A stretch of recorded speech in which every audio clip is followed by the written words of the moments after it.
వీళ్ళు చెప్పిందే. ఆయన నోరుకైతే మొక్కాల అధ్యక్ష మంత్రి జబ్బ కొట్టుకుంటా నేను చూసిన అధ్యక్ష ఏ కాదు మీ భారీ పడగా అనుకుంటా అసలు సంగతి పక్కకు పెట్టిండు బీటింగ్ అరౌండ్ ద బుష్ లాగా.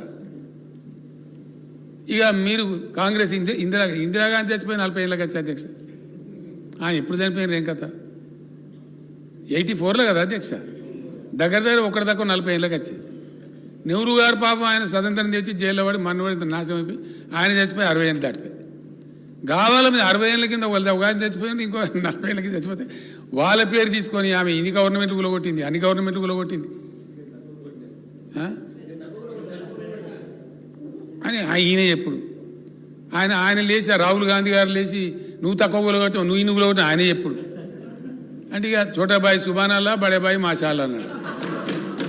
నువ్వు కూలగొట్టావంటే నువ్వు కూలగొట్టి అసలు అదాని ఎటుపోయిండు కథ ఎటుపోయింది దేశం ఏంది దేశం ఎక్కడ పోతుంది ఇది మన దేశంలో జరుగుతున్న చర్చ ఇది జరగాల్సిందేనా 75 సంవత్సరాల పరిపక్వ దశలో ప్రజాస్వామ్యం పరిపక్వం చెందిన ఈ దశలో ఇదేనా జరగాల్సిన చర్చ? ఇలా జపాన్లో ఏం జరుగుతుంది, కొరియాలో ఏం జరుగుతుంది, సింగపూర్లో ఏం జరుగుతుంది, మన పక్కన చైనాలో ఏం జరుగుతుంది, ఎటువంటి అద్భుతాలు ఆవిష్కరించబడుతున్నాయి, ప్రజలు ఎట్లా పోతున్నారు. నిన్నగాక మొన్న కదా అధ్యక్ష చైనాని దాటేసినాం మనం. చైనాని దాటేసి ప్రపంచంలో అత్యధిక జనాభా గల దేశం భారతదేశమే. Today the largest populous country in the globe is India. We have crossed China recently.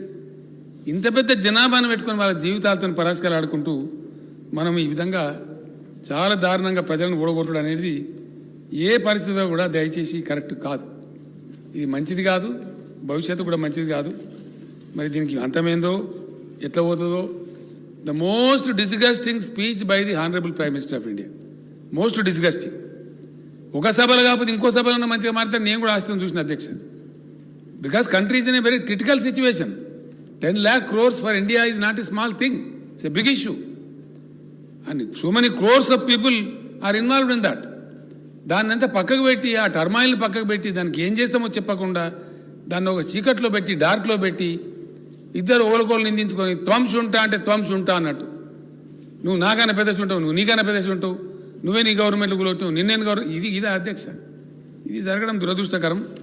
ఈ మార్పు అయితే తప్పకుండా రావాలి అధ్యక్ష. ఈ పరిణతి రావాల్సినటువంటి అక్కడైతే ఉన్నది.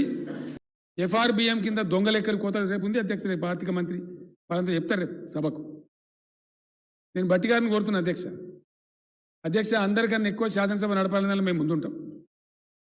ఈసారి మనకి ఏమైందంటే మ్యాండేటరీ 6 months లోపల 14 లోపల కలవాల్సిన అవసరం ఏర్పడ్డది. కలిసి వారు ముగించుకుంటే మళ్ళీ విస్తారంగా మీరు కోరినటువంటి వింటర్ సెషన్ ఒక 15-20 రోజులు పెట్టుకొని బ్రహ్మాండంగా అన్ని విషయాలు సాకలింగా చర్చించుదాం. వీళ్ళని త్వరలో పెట్టుకుందాం. మధ్యలో ఎందుకంటే మనకు వినాయక నిమజ్జనాలు ఉండే, అదేవిధంగా 17 సెప్టెంబర్ కూడా ఉంది. ఇవన్నీ కూడా చేయాల్సిన అవసరం ఉంది. కాబట్టి ఒక పద్ధతి ద్వారా ఇప్పుడు ఈ రాజ్యాంగబద్ధమైన దాన్ని పూర్తి చేసి షార్ట్ పీరియడ్లో మళ్ళీ స్పీకర్ గారిని రిక్వెస్ట్ చేసి మళ్ళీ సభ వింటర్ సెషన్ పీరియడ్ పెట్టుకుంటే అద్భుతంగా 20 అంటే 20 రోజులు, 25 రోజులు అంటే 20 రోజులు జరుపుదాం. అన్ని విషయాలు చర్చకు రావాలి. ప్రతి విషయం థ్రెడ్ బేర్ చర్చ జరగాలి. ఎస్, రేపు స్టేట్ ఫైనాన్స్ మీద ఆర్థిక శాఖ మంత్రి గారు వాళ్ళంతా కూడా రేపు వాస్తవాలు బయట పెడతారు. నేను కోరుతున్న అందరు సభ్యులు పాల్గొనండి, దయచేసి అన్ని పార్టీల వాళ్ళు పాల్గొనండి. వాస్తవాలు ఏందో తెలియనండి ప్రజలకు. అక్కడ కూడా FRBM కోతలు, PFC RFC లోన్ల కోతలు, కోర్టు పోతున్నాం అధ్యక్ష, న్యాయస్థానానికి పోతున్నాం. సగానికి సగం దెబ్బపెట్టిన అధ్యక్ష. ఇంకెంత ఘోరం అంటే ఇదే పీయూష్ గోయల్ గారు విద్యుత్ శాఖ మంత్రి ఉన్నప్పుడు వాళ్ళ ప్రభుత్వాలు ఉండే రాజస్థాన్లో, అప్పుడు వసుంధర రాజే గారి ప్రభుత్వం, అవి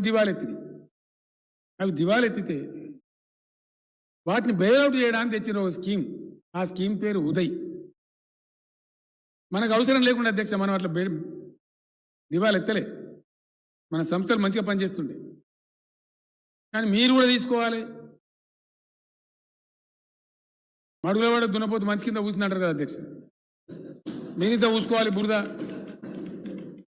ఇదే పీయూష్ గోయల్ గారు నన్ను మాట్లాడి చెప్తే 10 సార్లు నా ఎంబడ పడితే ఇష్టం లేక ఉదయ స్కీమ్లో చేరినాం అధ్యక్ష.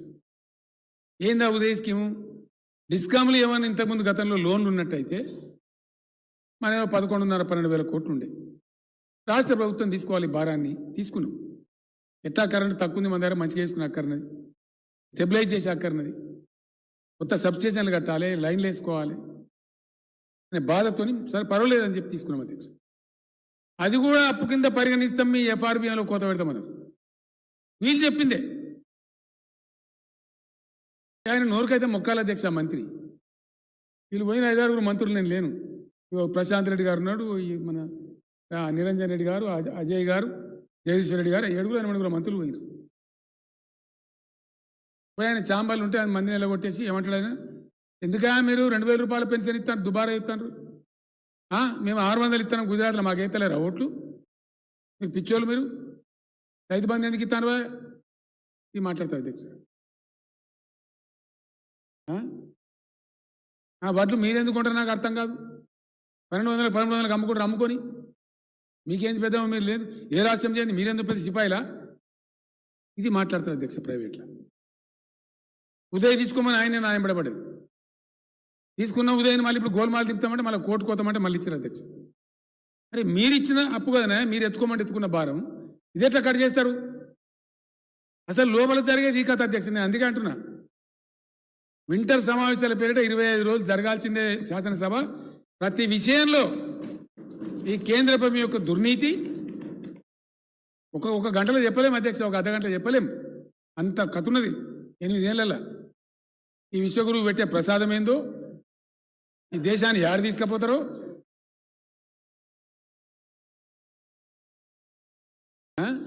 ప్రాజెక్ట్స్ మరి బిహెచ్ఎల్కి ఎందుకు ఇస్తారు? ఈయనంటాడు బిహెచ్ఎల్కి ఏద్దట, ప్రభుత్వ రంగ సంస్థలను అమ్మేయాలి.